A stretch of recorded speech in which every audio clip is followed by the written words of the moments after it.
여러분, 단 하나의 트윗이 어떻게 두 동맹국을 순식간에 외교 위기까지 몰고 갈 수 있을까요? 지금부터 그 과정을 하나씩 따라가 보겠습니다. 모든 건 2026년 4월 10일 이재명 대통령이 X에 올린 바로 이 한 문장에서 시작됐습니다. 굉장히 강렬한 표현이죠. 근데 진짜 놀라운 건요, 이 모든 게 벌어지는데 걸린 시간이에요. 한번 보세요.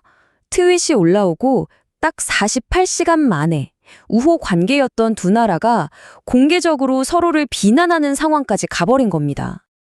아니, 대체 트윗 내용이 뭐였길래 이렇게까지 난리가 난 걸까요? 그 최초 게시물부터 한번 자세히 파고 들어보죠. 자, 대통령이 공유한 게 바로 팔레스타인 콘텐츠 제작자가 만든 영상이었어요. 근데 문제는 이게 사실과 다른 점이 있었다는 거죠. 2년도 더 된 영상이었고 영상에 나오는 사람도 어린이가 아니라 성인 남성이었습니다.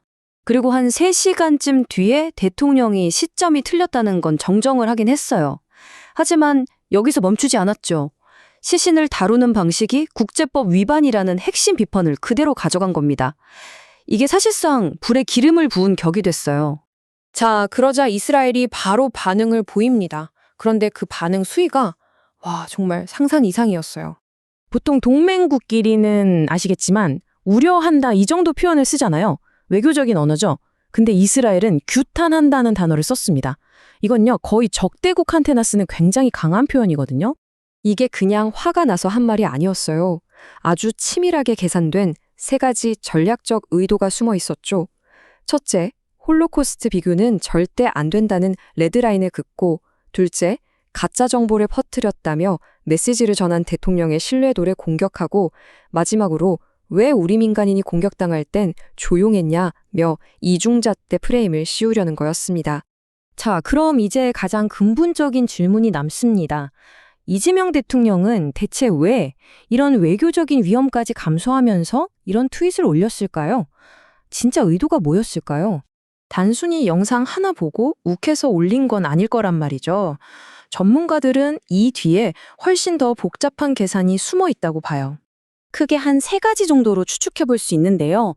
국내 정치용이다, 아니다, 국제 무대에서 목소리를 키우려는 거다. 그리고 가장 설득력 있게 나오는 얘기가 바로 이 에너지 안보 문제예요. 특히 중동 전문가들은 바로 여기에 주목하고 있습니다. 핵심은 바로 이 호르무즈 해협입니다. 당시 미국이랑 이란이 으르렁대면서 이 해협이 막힐 수도 있다는 위기감이 최고조에 달했거든요. 근데 이게 왜 중요하냐면 우리나라는 원유의 절반 이상을 중동에서 가져오는데 여기가 막히면요, 그냥 한국 경제가 올스톱되는 겁니다. 이게 그냥 막연한 불안감이 아니었다는 걸 이 표가 아주 적나라하게 보여지죠. 보세요. 당장 2026년 3월 말 기준으로 23척의 우리 배가 저 위험 지역에 있었다는 거예요. 이게 그냥 배가 아니라 우리나라 경제에 피를 실어 나르는 혈관이나 마찬가지였던 거죠. 자, 한국과 이스라엘 두 나라의 다툼은 여기서 끝나지 않았습니다. 순식간에 주변 강대국들까지 다 뛰어드는 복잡한 판이 돼버렸어요. 다들 각자 자기 이속을 챙기기 시작한 거죠. 일단 미국은 자기 동맹인 한국이랑 이스라엘이 싸우니까 이걸 어떻게든 말리려고 했고요. 반면에 이란 같은 아랍 국가들은 이거 기회인데? 라고 생각한 거죠. 이스라엘을 향한 서방의 지지에 금이 가기 시작했다고 본 거예요. 이 틈을 유럽이 가만히 보고만 있었을까요? 아니죠. 특히 프랑스가 아주 발빠르게 움직였습니다. 미국은 믿을 수 없으니 우리랑 손잡자 이러면서 한국에 접근한 거예요. 동맹의 균열을 자기들한테 이익이 되는 기회로 만들려고 한 거죠.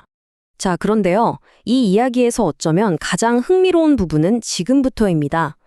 바로 대통령의 아주 강경한 말과 대한민국 정부의 실제 행동 사이에 나타난 엄청난 차이예요.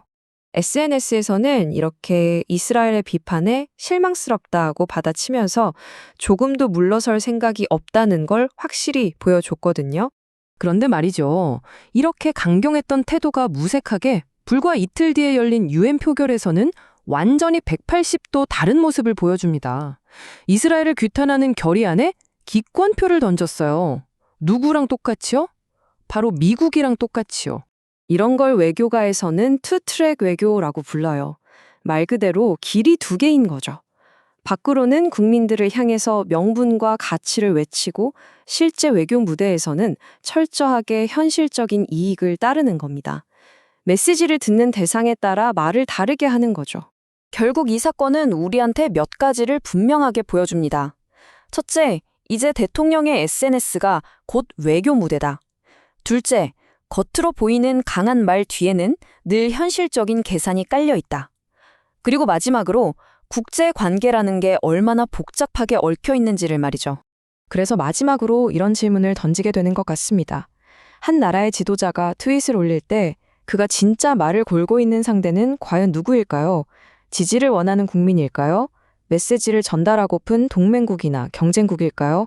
아니면 이 모두를 향한 아주 고도로 계산된 한 수가 아니었을까요?